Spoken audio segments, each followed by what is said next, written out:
A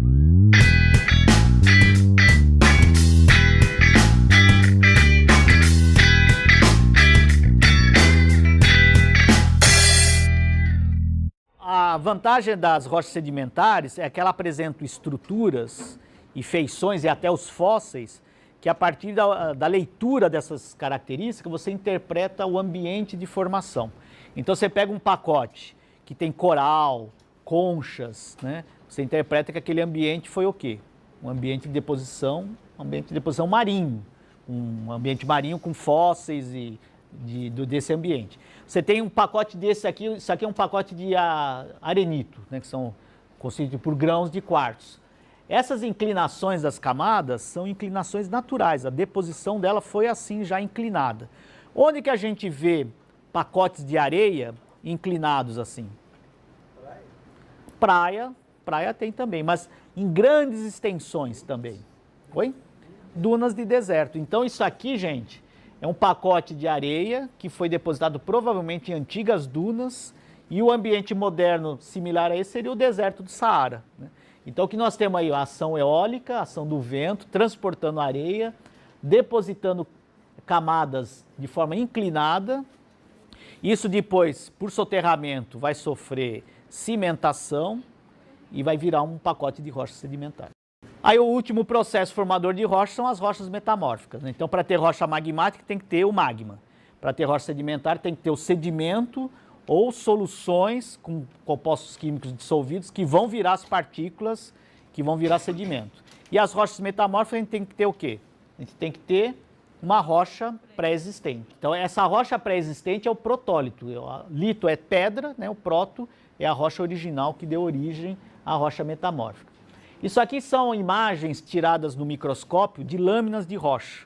As rochas permitem fazer lâminas bastante finas, de um terço de 1 milímetro, e os minerais, por mais que vocês olhem um mineral, acha que ele não deixa passar a luz, se ele for muito fino, né, uma placa muito fina, um corte muito fino, permite a passagem de luz e a observação deles no microscópio. Então esse aqui é um arenito com grãos bem arredondados. Então aqui você tem um acúmulo de grãos de quartzo que vai caracterizar o arenito. E alguns pontos desse você vê algum tipo de cimento. E aqui é o quartzito, que é a rocha metamórfica, produto do metamorfismo do arenito. Então o que acontece? Por aumento de pressão e temperatura, esses grãos, que são originalmente arredondados, eles vão crescer, eles vão recristalizar. E com a recristalização ocorre o que a gente fala um imbricamento. Um cristal vai entrar dentro do outro. Então o contato, aqui uma escala de maior detalhe, vocês podem ver aqui ó, o imbricamento de um grão entre o outro. Então o quartzito é uma rocha extremamente resistente, porque ela é constituída só pelo mineral quartzo. Vocês lembram na aula passada qual é a dureza do mineral quartzo? A dureza 7. Na escala, aquela escala de Mohs que vai de 1 a 10, né, que o 10 é o diamante, então é um mineral bastante resistente. Agora imagine uma rocha só constituída de quartzo, um imbricado no outro. Vai fazer uma rocha muito resistente, uma rocha resistente tanto à erosão física, ao desgaste físico, quanto ao intemperismo químico. Então, geralmente, pacotes de grande quantidade de quartzito tendem a formar feições de destaque no relevo. Quem que daria exemplo aqui na cidade de São Paulo, onde ele tem uma feição que se destaca no relevo e que pode ser formada por esse tipo de rocha, que é o quartzito? O Pico de Jaraguá. O Pico de Jaraguá que a gente vê é um pacote de rocha quartzítica, por isso que ele se sobressai no relevo. As rochas em volta não eram tão resistentes, foram erodidas e ela se destaca no relevo. Outra característica da rocha metamórfica, que ajuda muito da identificação, é a presença daqueles minerais que são forma de plaquinhas em lâminas. Como é que chama esse mineral que forma as plaquinhas? As micas. E por que tem muita mica em rocha metamórfica? A mica é o seguinte, se você tem uma rocha sedimentar, areia, vai formar um arenito, e junto com a deposição de areia deposita argila, que é aquele barro, que é a lama, esse material vai formar um arenito argiloso, como rocha sedimentar. Se você pegar esse arenito argiloso e submeter ele a alta pressão e temperatura, essa argila ela vai se transformar nos minerais micáceos, na mica. Então a mica é típico material de processo metamórfico de transformação da argila nesse mineral metamórfico que é a mica. Então, toda rocha que tiver argila, rocha sedimentar, se sofrer metamorfismo, você tem o crescimento das micas. E é interessante que essas rochas metamórficas são produtos de pressão, imagine choque de placas, duas placas, o que tiver no meio vai sofrer metamorfismo. E aí eu faço uma pergunta para vocês. Estão vendo essa orientação aqui dos minerais micáceos, né? Se essa rocha tem essa orientação e foi o produto do crescimento dessa pressão e temperatura, qual que vocês acham que foi o sentido do esforço aí? O esforço para formar essa rocha e o crescimento das micas, ele foi assim ou assim? A primeira posição ou a segunda posição? Se teve o crescimento das micas, o esforço foi assim, né? E isso é interessante, que tem uma área da geociência que a gente estuda a tectônica, ou geologia estrutural. A gente estudando a orientação dos minerais micáceos, a gente consegue determinar qual foi o sentido do esforço que gerou aquelas rochas. Porque as rochas metamórficas são bonitas, formam dobras belíssimas, né? Bastante deformadas, e aí o estudo dessas deformações é uma área interessante também das geociências. Então, olha aqui, você tem um material originalmente sedimentar, por esforços de compressão, a rocha fica toda deformada e forma uma rocha dobrada, deformada, que é um típico material de produção do processo metamórfico. Uma característica nas rochas que vocês vão descrever agora é a estrutura.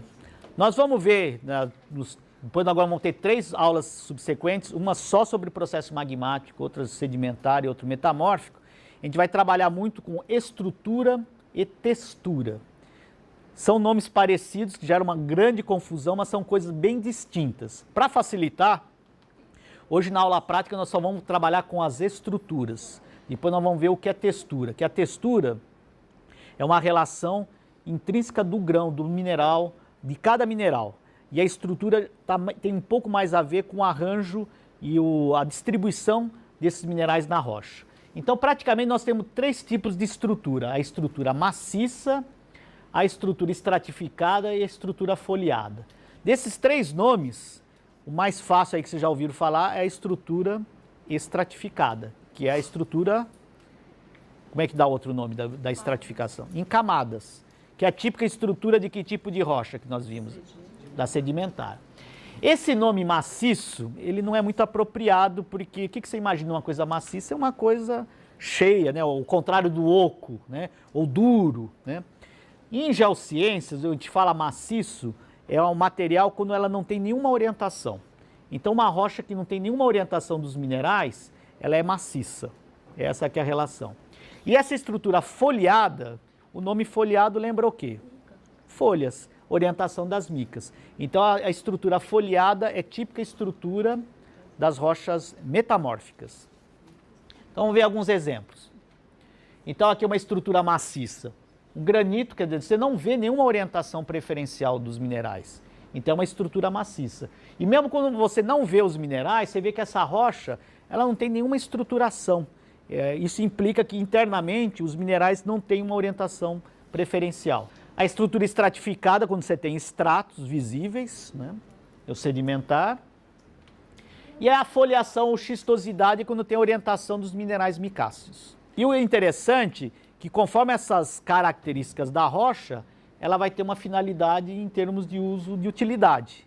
Se a rocha tem foliação e quebra em placas, para qual a finalidade desse tipo de rocha? Que algumas pessoas já viram, material de construção civil. Para que serve? Uma rocha que desplaca. Fazer brita, se a rocha, a brita é um material que utiliza bastante na construção civil, por concreto. Uma rocha que solta em placas é bom para quê? Para piso, né? Ciclo das rochas. Nós temos 3 processos, né? O ígneo, o sedimentar e o metamórfico. Como é que a gente explica que uma rocha se transforma em outra e uma rocha, ela funde, vira magma? Uma rocha sedimentar, ela entra em fusão, vira magma, vai virar magmática. Uma rocha sedimentar, por choque de placas, se transforma em metamórfica. Como é que a gente explica essa transformação de uma rocha em outra? Não só o intemperismo. Que mais que é uma? Oi? A dinâmica do planeta, a tectônica de placas. Então, por exemplo, aqui, ó. resumidamente, aqui, nessa figurinha. Você tem aqui uma subducção. O que vai acontecer com essas rochas aqui que vão entrar em profundidade? O que vai virar lava, né? Aqui vai virar magma. Até um exemplo, eu lembro um colega dizia que começou a entender como é que forma uma câmara magmática, ela sobe e extravasa com vidro de mel, né? A hora que você vira o vidro de mel, né, aquela bolha de ar vai subindo, que é isso que ocorre geralmente. Às vezes uma câmara magmática, ela é mais leve do que o material em volta, né? Então ela tende a começar a subir, né? Então isso aqui, por isso que onde tem zona de subducção, forma os vulcões, esse material vai para a superfície, vira rocha, aqui sofre intemperismo, erosão, transporte e deposição. E aqui esse sedimento inconsolidado vai sofrer processos que vai transformar o sedimento em rocha, e essa rocha aqui, o que vai acontecer? Esse arenito, aqui sob pressão e temperatura, ela vai se transformar no quê? Que rocha que vai ser? A rocha metamórfica. O arenito vai se transformar em que tipo de rocha metamórfica? No quartzito. Todo esse material depois em grande profundidade vai acontecer o quê? Vai fundir e virar magma. Então, quer dizer, o fato de existir a tectônica de placas permite que um processo se transforme em outro. E se não existisse a tectônica de placa, ia ter essa transformação das rochas ou não? Não, ia ser um processo estático.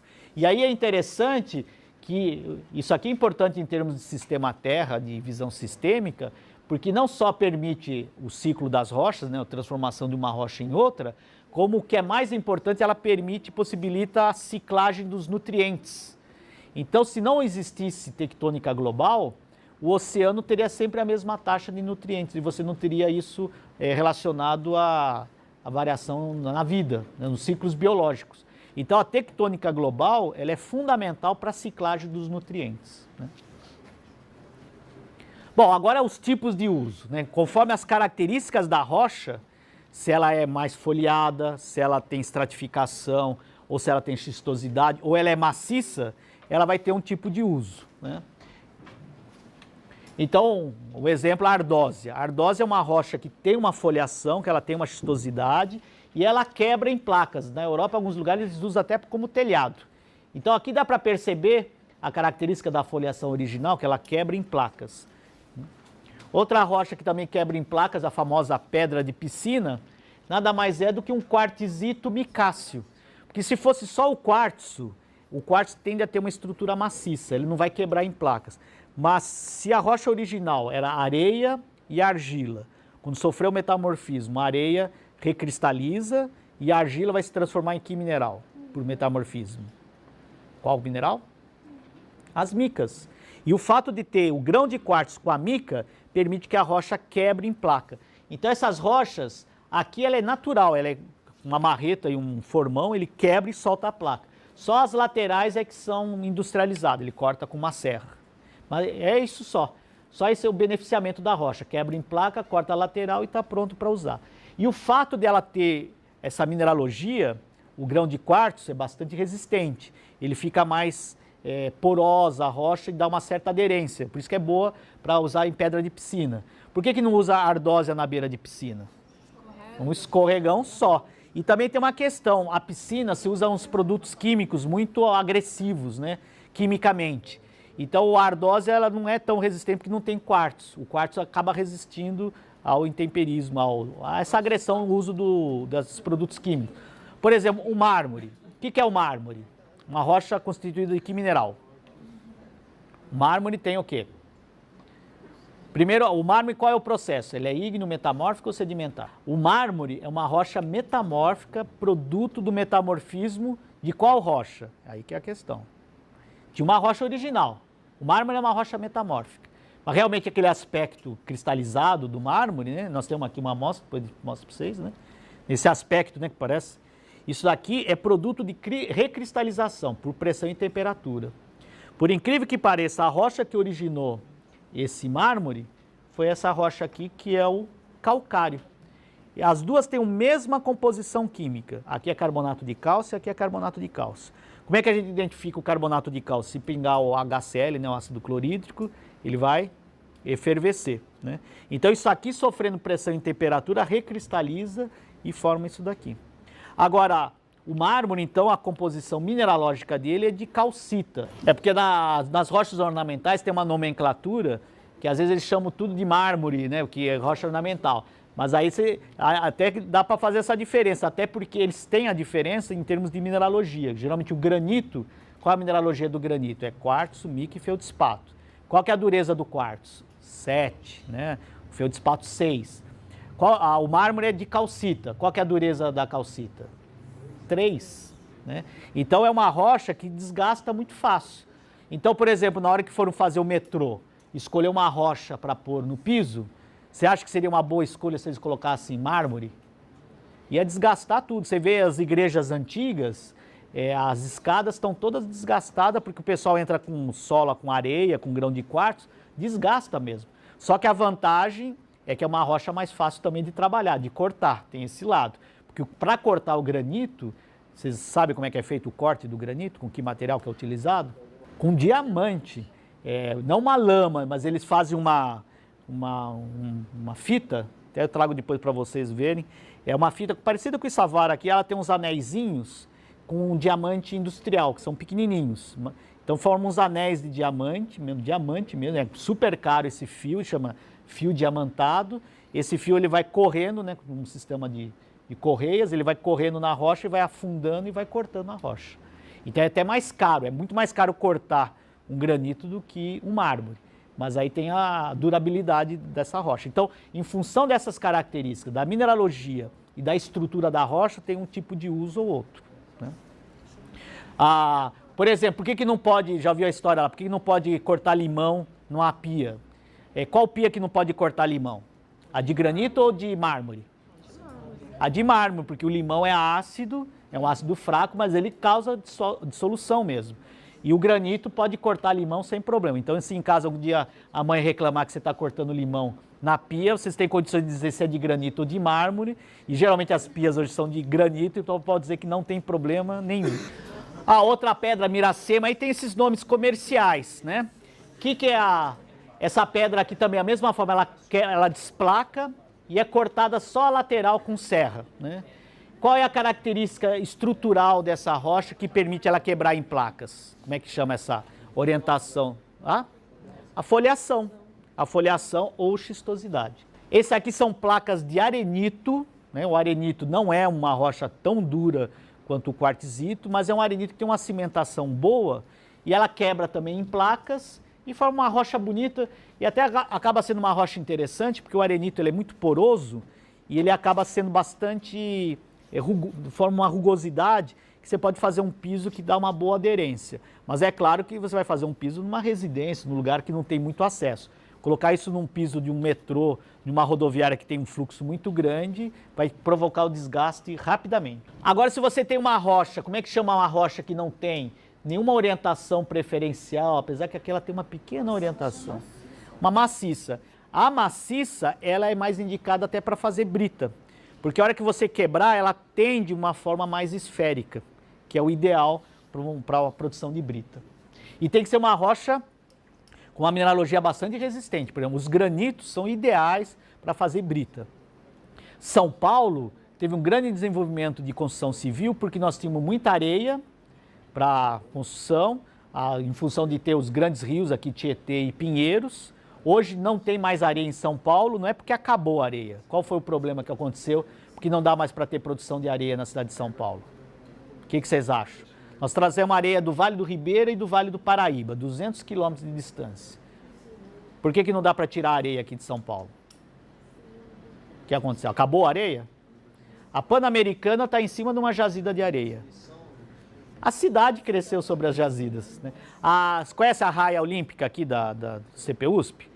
Aquela raia olímpica era uma antiga área de extração de areia que foi utilizada para a construção da cidade universitária, que depois retificaram e formaram aquele tanque para esporte. Mas era uma área de extração de areia. Aliás, tem muita areia ainda, mas está embaixo da marginal, embaixo dos prédios, aqui embaixo mesmo tem. A cidade cresceu, né, não pôde aproveitar essa areia. E a questão que nós temos nas serras, Serra da Cantareira, temos grandes corpos de granito e gneiss, que é um material excelente para fazer brita. Então são as pedreiras de brita. Então por isso que proporcionou o grande desenvolvimento da construção na cidade de São Paulo. Outra rocha, em função aí não tanto pela estrutura, em função da composição química, ela vai ter uma finalidade. Qual é uma função importante, por exemplo, do calcário, que é carbonato de cálcio? Ele é muito utilizado para fazer o quê? Que é um material importante para a construção civil. Justar o pH, vamos dar um suspense. O fato de ele ser um carbonato, ele regula o pH. Principalmente é um solo ácido, ele corrige o pH. Mas ele tem uma outra característica que permite uma finalidade até mais nobre. Mas, gente, uma coisa que é um grande volume e precisa de uma grande industrialização, e o calcário é importante. Sem calcário não dá para fazer. E tem a ver na construção civil. Construção civil precisa de areia, brita, cal, também faz cal, mas mais ainda que precisa, cimento. A principal matéria-prima do cimento é o calcário. Para fazer cimento tem que ter calcário, argila, um pouco de gipsita, que é o gesso, mas principalmente calcário. O calcário ele serve para corrigir o solo. Se o calcário calcítico, que é o puro, você podia usar para cimento, então não vamos usar para corrigir solo. Agora tem um calcário, um carbonato que tem um íon magnésio e vai formar um outro mineral, que é o carbonato de cálcio, que mineral que é? Carbonato de cálcio, a calcita. Se você tem um carbonato que tem cálcio e magnésio, ele forma um outro mineral que é a dolomita. E a dolomita vai formar uma rocha que vai ser o... É só lembrar, final ita, final feminino é mineral. Final ito, né, com o, é de rocha, né? Granito, filito, quartzito, né? Então, a dolomita vai formar que tipo de rocha? Dolomito, é o dolomito. Está até escrito aqui, não está? Calcário dolomítico, o dolomito. Então, o dolomito é uma rocha sedimentar que tem cálcio, magnésio e carbonato. Como a presença de magnésio impede de uso do dolomito para fazer cimento, que é um fim até mais nobre, mas ele tem a característica de corrigir pH do solo, então se procura utilizar para corretivo de solo o dolomito, que você não usa para cimento.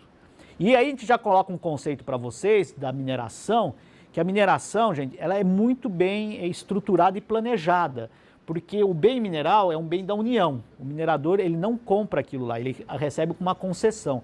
A condição que ele tem para lavrar, para tirar esse minério, é ele fazer o maior aproveitamento disso. Então, se você estiver utilizando um calcário que podia usar para cimento, que é uma finalidade melhor, para corretivo de solo, você está tendo um certo desperdício desse minério. Agora, o dolomito não tem outra finalidade que não seja corretivo de solo, com uma vantagem. A hora que você coloca o calcário dolomítico, você corrige o solo e você está introduzindo no solo íons de magnésio. E o íon magnésio acaba sendo um fertilizante. Quanto mais magnésio tem no solo, a planta fica mais verde e tem mais clorofila, consequentemente ela gera mais fotossíntese e tem maior produtividade. Então, o calcário dolomítico ou o dolomito é muito utilizado para corretivo de solo e também como fertilizante. O calcário, como ele tem essa característica de regular o pH, tem várias finalidades, até para tratamento de água, o próprio cal, né? Tem várias utilidades. Então, isso em função das características da rocha, tanto estrutura quanto composição química. Para finalizar, eu sugeri para vocês, tem um site da Unesp, que é o museu, o Heinz Hebert, e esse é o site, está muito bem estruturado, tem vários tipos de rocha, entra lá, é um processo virtual interessante, com o tipo de rocha, a característica dela, a mineralogia. Da mesma forma que nós fizemos a visita presencial no nosso museu, vocês podem fazer uma visita virtual ao museu, que é lá do Instituto de Geociências da Unesp, onde também tem um outro curso de geologia. O capítulo do Decifrando a Terra e dá continuidade à visita ao museu, né? Toda vez que a gente vai para aquele museu, a gente aprende alguma coisa nova. Para a aula prática, vão ter 9 amostras, e dessas 9 amostras vocês vão separar nos 3 processos formadores de rocha: o processo ígneo, o processo sedimentar e o processo metamórfico. Entre as do processo ígneo ou magmático, vocês vão ver aqui 2 grupos diferentes. Um dos quais os minerais estão bem formados, grandes, e no outro em que os minerais são praticamente invisíveis, são bem finos. Essa daqui é um produto da formação e cristalização do magma em superfície, que a gente chama de um processo vulcânico, e o produto dela é uma rocha que exemplifica muito esse processo, que é o basalto. onde a gente não observa nenhum dos minerais. Nesse caso aqui, o mesmo magma que originou esse basalto, ele cristalizando em profundidade, ele vai ser um material que nós vamos chamar de atividade magmática plutônica, de cristalização de magma em profundidade, e a rocha, o nome dela é o gabbro, é a mesma composição, só que aqui os minerais estão bem formados, aqui não. E aqui nós temos um outro tipo de rocha, de um magma diferente, um magma com um pouco mais de sílica, mas o fato de ter os minerais bem formados e bem cristalizados implica que a solidificação e a cristalização foi lenta, de tal forma que deu tempo dos minerais se formarem. Isso aqui é uma rocha plutônica e é um granito. E o granito é tipicamente representado por 3 tipos de minerais: os feldspatos, quartzo e as micas.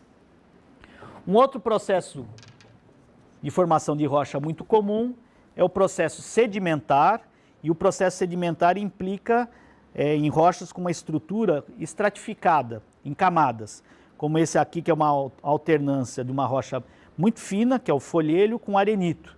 E essa alternância rítmica, a gente dá o nome dessa rocha de um ritmito, porque ele tem essas alternâncias rítmicas e ele é muito conhecido, principalmente pelas escolas, porque ela veio de uma região em que hoje é um parque geológico, que é o Parque do Varvito. E ele chama de Varvito porque a interpretação que se dá para essa alternância é que cada lâmina dessa representa uma estação climática. Ou seja, ali era um ambiente de deposição por ação de geleiras, e nesses lagos gelados, quando havia total congelamento, depositava a argila preta. Quando derretia esse gelo e aumentava a energia do ambiente, havia a deposição da areia, formando lâminas de areia. Então essa alternância entre lâmina de areia e argila poderia ser interpretada como uma variação verão e inverno ao longo de um ano. E outra rocha sedimentar muito típica é essa aqui, que é o arenito, formada por deposição de grãos de quartzo, uma típica estruturação estratificada. E a outra rocha sedimentar é o calcário. A gente identifica o calcário, essa cor preta, que às vezes até confunde, é muito comum confundir com o basalto, mas a gente sabe que é um calcário porque ao colocar esse ácido clorídrico, que é um ácido bastante fraco, ele dissolve o carbonato de cálcio e libera gás carbônico, dando essa característica que a gente chama da efervescência. Então aqui com o uso do HCl a gente identifica que essa rocha tem um mineral que é a calcita, que é o carbonato de cálcio. Interessante também que chama a atenção desse calcário, essa cor preta. Essa cor preta ela pode ser interpretada como um acúmulo de matéria orgânica no ambiente de deposição. Então, na formação dessa rocha, devia ter uma atividade orgânica muito grande com acumulação de matéria orgânica. Aí o terceiro tipo de formação, processo formador de rocha, é o processo metamórfico, que implica na presença de uma rocha original que foi recristalizada pelo aumento da pressão e temperatura. Uma típica rocha metamórfica é essa aqui, que é até um pedaço de pia mesmo, como é conhecido, que é o mármore, né? O mármore é muito utilizado pela sua beleza como uma rocha ornamental e aqui ela está bem cristalizada.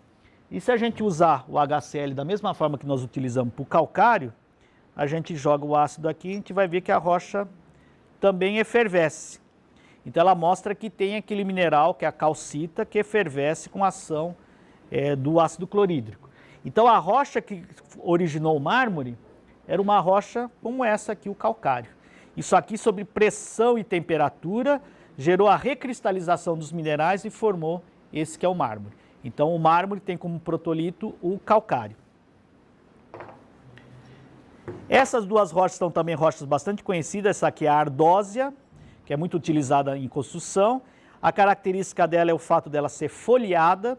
Essa foliação é produto de orientação dos minerais micáceos, das micas, que é um típico mineral metamórfico. Essa rocha, por ação de maior pressão e temperatura, ou seja, num processo mais intenso do metamorfismo, esses minerais micáceos tendem a crescer mais e formar essa rocha que é o xisto. Então esse aqui é um material, provavelmente tiveram a mesma rocha original, uma rocha argilosa, e na progressão do metamorfismo, ela primeiro se transforma em ardósia e depois num xisto, onde nós temos o crescimento maior dos minerais. Então seriam esses 3 tipos de processos, né?